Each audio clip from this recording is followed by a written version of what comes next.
we can teach that, but we can't teach is the personality, the drive, all those other intangibles that people need to actually be successful to, like, hey, when I give you this project, I need you to figure out how to do it. Like that manager gave me a project and I went and learned PowerShell with it. It was like, oh, this is the easiest way to do it. Yeah, I need to learn PowerShell.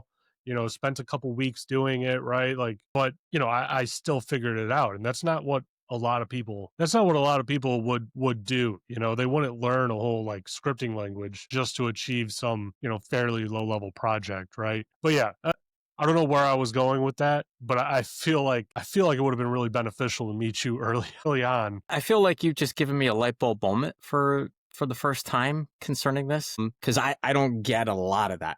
Right. So with what you just told me, it kind of makes me go back to what we were talking about with how I started out. Right. And there was this, I knew nothing. Right. Anyone at that time knew nothing. I mean, it was literally, we're all learning everything at the same time. And you had to be curious. You had to have that drive. And so I wonder if that is a prerequisite as a hiring person, right, that understands that aptitude is so important, and your attitude and those 3 A's, they're so important to me. I've hired interns. I love having interns. I love exposing them to what we do. I love hiring interns. I don't look for unicorns because I know that I can bring people on who have those 3 things and they grow up their skills in the environment in which I hired them into. All right. So they become part of the team. They understand that it's safe to ask questions and there's no negativity. We celebrate not only the wins, we celebrate the quote unquote failures. I don't like using that word failure, but I'm going to use that here. I tend to refer to failures as opportunities, right? It's the whole mentality of proof of concepts, right? So you have a theory, you go ahead and test the theory. It's like it's being a scientist. You have a theory, you test your theory, it didn't work. Great, success, check. We've checked that theory. It doesn't work. Let's move on to the next theory. So that's to me the definition of a failure. We went through, tested out a theory. Let's take a look at how we tested it. It didn't work. If it did work, we continue on with it.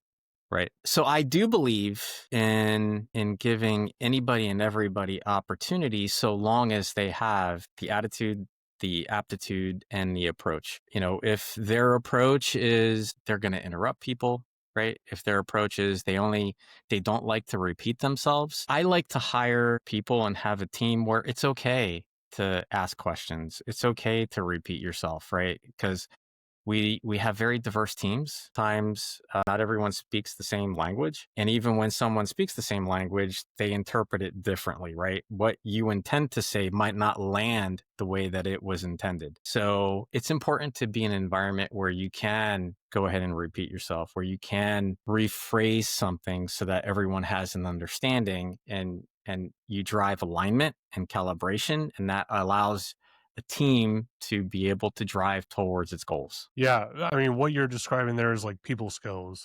People skills really. I said this maybe last episode or a couple episodes ago, but it's a pretty common theme where as the market becomes more saturated with more and more professionals on the marketplace, right? There's fewer roles in some instances for these positions, right? You have to find a way to stand out. And how do you best stand out when you may have the same certification as someone else? You may have the same experience. You may have the same years of experience. The thing that'll help you stand out is the people skills at the end of the day, right? I mean, this podcast helps me in so many other ways other than any sort of money that it brings in, which is basically nothing. It helps me, talk to people, helps me show people skills, helps me almost interview without interviewing, right?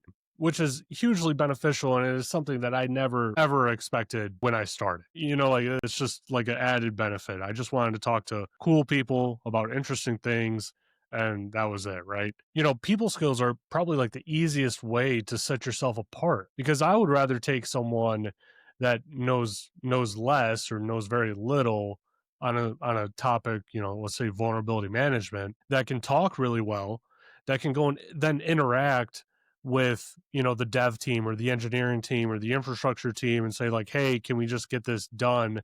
And before that call, I'm coaching them up like, hey, this is why this is important. This is what this means, all that sort of stuff, right? Like I feel like that's someone that is easier to coach up and train and get them into the right position, for them to be successful. I'll give you an example with myself for the position that I'm in at Onapsis, right? Director of Research. For me, prior to Onapsis, I had lived in the world outside of SAP.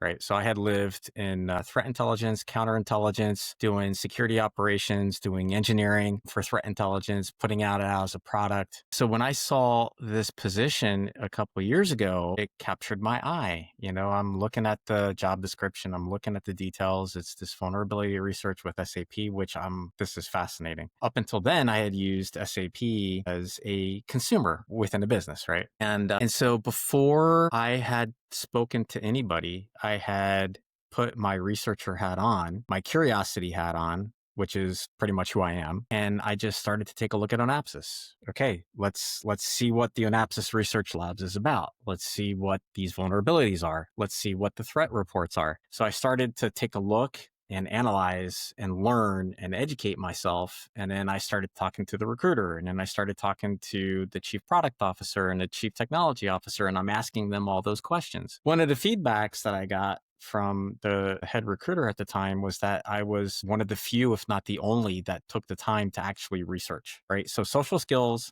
absolutely important. So is actually researching and being informed when you're talking to the people at the company, when you're interviewing, right? So it's not just, yeah, I want a job, right? It's, hey, all this interesting stuff that you're doing, I love it. And I want to do more. I want to be part of the solution. And when I saw what Onapsis was doing and the impact that they had working with SAP to secure customers worldwide against threats, and I saw what SAP actually was, it blew my mind. It brought me back to that time period in my youth, which was, wow, this feels like it's the Matrix, right? It's the world underneath the covers kind of thing. And frankly, with all my peers, none of us were really aware of the ERP space, right?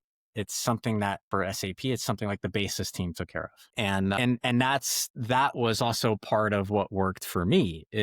I approached it from the perspective of, I'm not a candidate talking to a recruiter or to the hiring manager. I am having a professional discussion, a professional talk like we are, right? So it was a chat like that where we're talking about my experience, they're talking about their experience, the challenges, all that stuff, and creating a connection. So I think that's part of a secret sauce that can work too. Now, I will caution, right, that as much as those aspects can help find candidates that you might want to hire, it's also something that a candidate can use when they're interviewing to determine if that's a place where they want to be. So I use those things for myself as a candidate to make that determination.